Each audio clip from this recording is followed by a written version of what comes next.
In this lesson, we're ready to move past our discussion of formation and alternative theories into our discussion of performance. But as a quick, big picture refresher, right? If you're looking at a contract's fact pattern and you get through it and you get to the call of the question, and the call of the question asks you whether or not there is a breach of contract, what do you do? Well, step number one, we all know very well at this point. Number one, we have to determine whether there's a formation of a traditional enforceable contract. How do we do this? We're going to run through my cats do sneak, right? Do we have mutual assent between the parties? Consideration? Are there any defenses to formation or enforcement that could invalidate the contract? Is the statute of frauds at issue? If it is it satisfied? Right, we're going to run through this big formation analysis. And from there, if we conclude that we have formation of a traditional enforceable contract, it's very important for us to recognize at that moment in time in the fact pattern, something very important happens, right? Legal duties are going to be imposed on both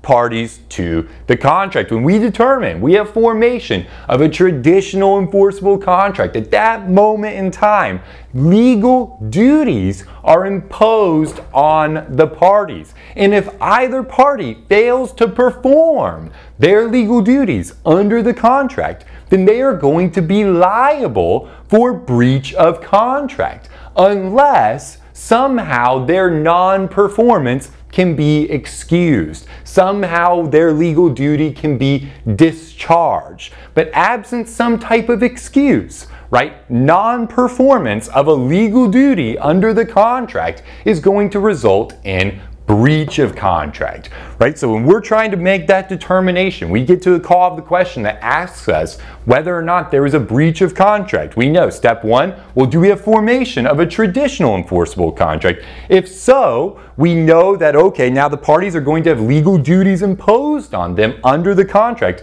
If either party fails to perform their legal duty, that means we're going to have a breach of contract unless somehow their non-performance can be excused. Somehow their legal duty is discharged, right? And so this is going to be the subjects of our performance analysis, right? We're going to have two big questions. What performance is due?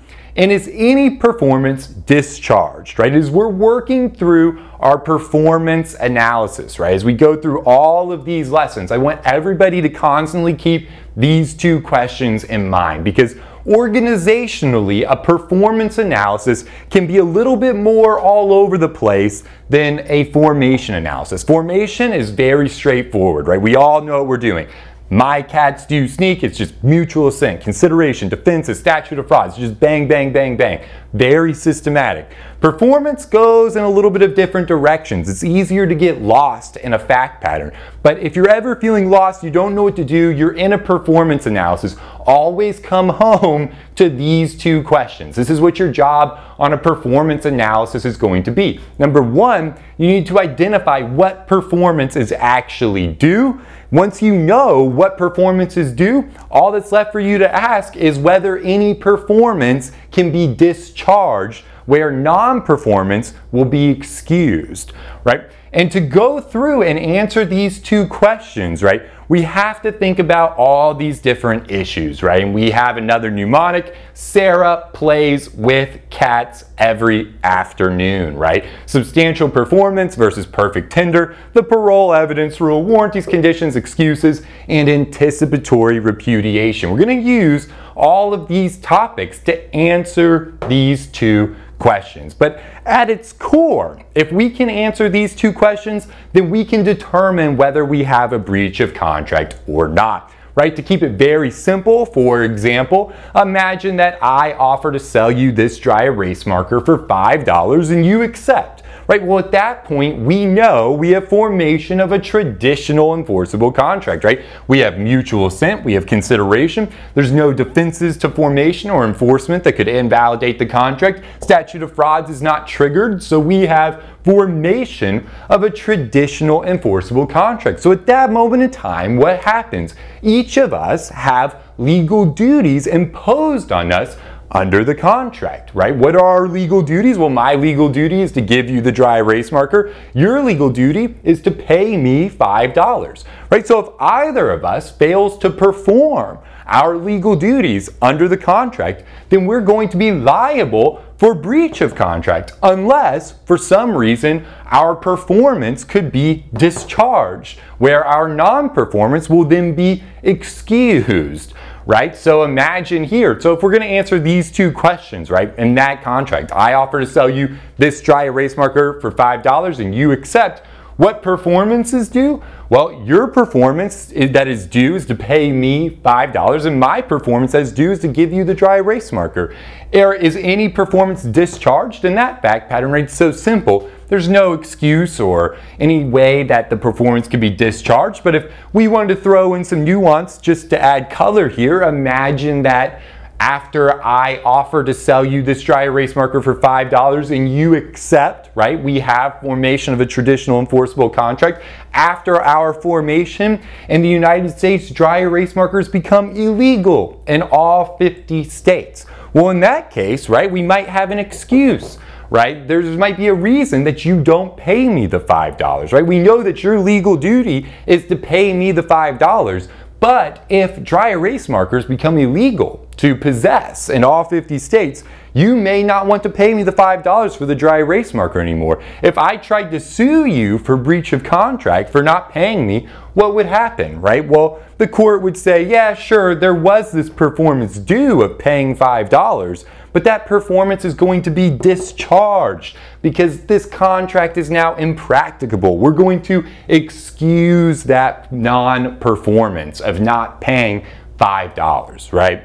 So these two are our big questions, right? And that's really the only thing in this lesson we really want to try to understand, right? What performance kind of looks like, where it falls in the analysis, and there are two major questions we always want to think about, because from my experience, it's easy sometimes for students to kind of get lost a little bit in a performance analysis. But if you always come home to these questions, what performance is due and is any performance discharged, you're usually going to get to the right answer, right? And so when we're trying to identify what performance is actually due, we're really going to think about substantial performance versus perfect tender, right? We're going to think about the difference between performance requirements under both the common law and Article 2 of the Uniform Commercial Code. Also, when we're thinking about what performance is due, we also have to think about contract construction and interpretation, and largely the parole evidence rule is going to come in here, right? What happens when we have terms that conflict in pre-contract negotiations or agreements or understandings or supplemental addendums, right, from the final writing, right, our final contract? What happens when terms conflict? What terms actually control? What duties are imposed on the parties when we have conflicting ideas or terms from supplemental agreements or pre-contract agreements and our final expression of the bargain, right, in our final contract, right? What happens there? And we're also going to have to talk about some ideas of contract construction and interpretation, and then we'll move into warranties, conditions, and excuses. Warranties, right, you can almost just think of as a way of kind of raising the bar as to what performance is actually due, right? When we're thinking about warranties, we all, and from personal experience, probably everyone's familiar with warranties, right? This is where somebody is making a representation as to the quality of a good or service. So when somebody makes a warranty, right, or a representation that their good or service is going to meet some threshold, what they're actually doing is raising the bar of what performance is due, right? And if they fail to perform what they have raised the bar to with this warranty, right, then we know that can be breach. So this is a way of identifying what performance is actually due. And important to recognize, warranties can be expressed, but they can also be implied. And a lot of times warranties are automatically going to attach, right, to certain types of contracts, and that's what we'll talk about there. Conditions, right, is one of the big areas where we're really thinking about the ways that performance can be discharged, right? The non-occurrence of a condition is a way to excuse performance, right? The non-occurrence of a condition is a way to excuse non-performance, right? And we all know what conditions are. It will be important to recognize the difference between a promise and a condition, but we'll talk about that when we get there. If you see conditional language in a contract, anything like on the condition that, provided that, right? You're always thinking express conditions. You see this commonly in real estate contracts where, you know, someone is conditioning the purchase on some future event taking place. Usually that's going to be, I promise to purchase your home for $300,000 on the condition that I can get approved for financing, right? Well, if I go out in good faith and can't get approval for financing, what happens? Well, that non-occurrence of that condition is going to discharge my duty to pay, right? It's going to make my non-performance excused because that express condition was not satisfied, right? My duty to pay is now discharged, right? The non-occurrence of a condition will usually lead to discharge of duties, right? So normally with conditions, we're thinking about it more in terms of this second question, right? And also, like warranties, we can have implied conditions. We call these constructive conditions. And actually, this first item we're going to study is sometimes thought of as a constructive condition, you know, what is actually required to perform a duty, right? But we'll talk about that when we get there. Next, we have excuses, right? Excuses goes almost completely to this second question, right? We're talking about ways that performance can be discharged, right? We have certain doctrines like impracticability and frustration of purpose, where certain events and other things can happen whereby the non-performance of a party can be excused, right? We're discharging legal duties because something happened, right? We're working on a construction project and a hurricane comes through and decimates the entire thing, right? In that case, we might excuse some duties, excuse some performances under the contract, discharge some duties there, right? An anticipatory repudiation, where we'll kind of wrap up our discussion of performance, is its own situation where basically somebody is giving a warning to the other party that they are about to breach before their performance is actually due. What legal rights does the other side have? The side that's receiving this anticipatory repudiation, what options do they have, right? If someone's telling them, hey, look, performance isn't due yet, but just to give you a heads up, I might be breaching, right? I might not be able to perform as we originally agreed. Well, in that case, we call that an anticipatory repudiation, and the question is going to be, what rights does the party receiving this repudiation have, right? So again, though, the main thing we want to think about when we're thinking about all these performance issues are our two big gateway questions. We need to, number one, define what performance is actually due. From there, we need to think about whether any performance under the contract can be discharged, where non-performance will be excused. And if we can answer these two questions, we're going to be able to determine whether or not we have a breach of contract. Of course, if we have a breach of contract, that means the party, the non-breaching party, is going to be entitled to some form of remedy, which will be our next major category or section in contracts when we get past performance.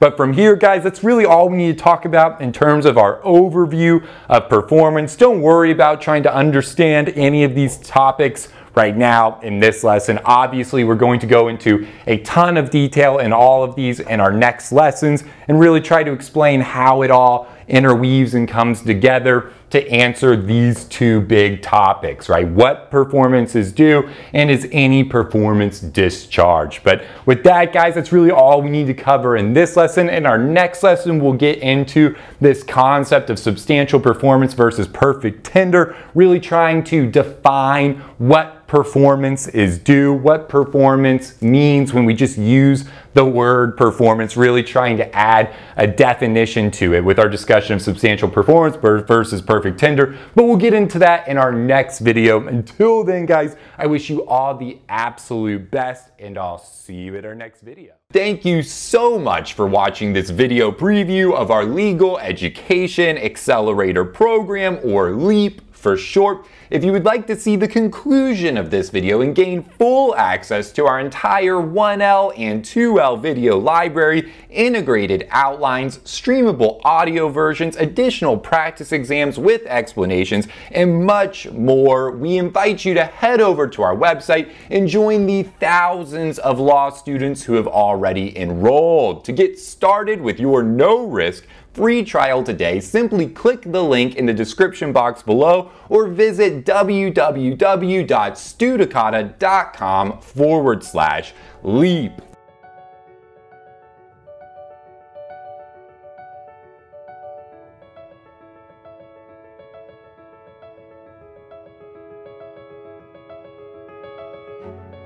Hi everyone, my name is Serena and I'm currently a law student at South Texas College of Law, Houston. Hi everybody, my name is Shiva and I'm currently a law student at Southwestern. Hi everyone, my name is Michelle and I am a first year student at South Texas College of Law, Houston.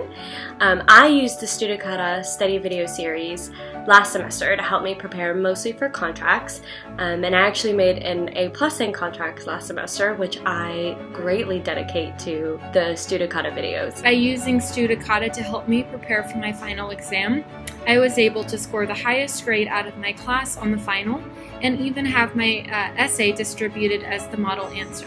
Not to mention I had done quite poorly on the midterm and was struggling throughout the whole course of the semester, understanding the material and keeping up with lectures. Because of the Studicata video lectures, I was able to go into my exams with a feeling of confidence. I didn't have to worry about what the rules of law were or how I was going to organize my answer to an essay question. I would absolutely recommend the Studicata series and their online course materials to anyone. I think that they are not like professor lectures that you might find online or other outside study materials that you may encounter. I think that the Studicata videos really focus on not only ensuring that you understand the material that you're going to encounter on your final, but they also help you to understand kind of the best method for test taking, and they really break down how to approach each problem and the best ways to tackle certain methods on testing, and I think that's really important, and I think it's really special. I don't see that anywhere else in any of the other online resources that I've found. So I would certainly recommend Studicata to anyone who is studying in law school right now. Good luck on your studying and you're going to do great. I would definitely recommend Studicata to anybody watching this video. Give it a chance. I'm sure, I'm positive that you will love it, that you will get a lot out of it, and that you will be happy that you gave it a chance. I definitely am. I know I will be using Studicata in the future. And I cannot thank Studicata enough for getting me through my first semester of law school. I will definitely continue to watch the Studicata video lectures throughout my law school career, and I highly recommend that any future or current law student do the same.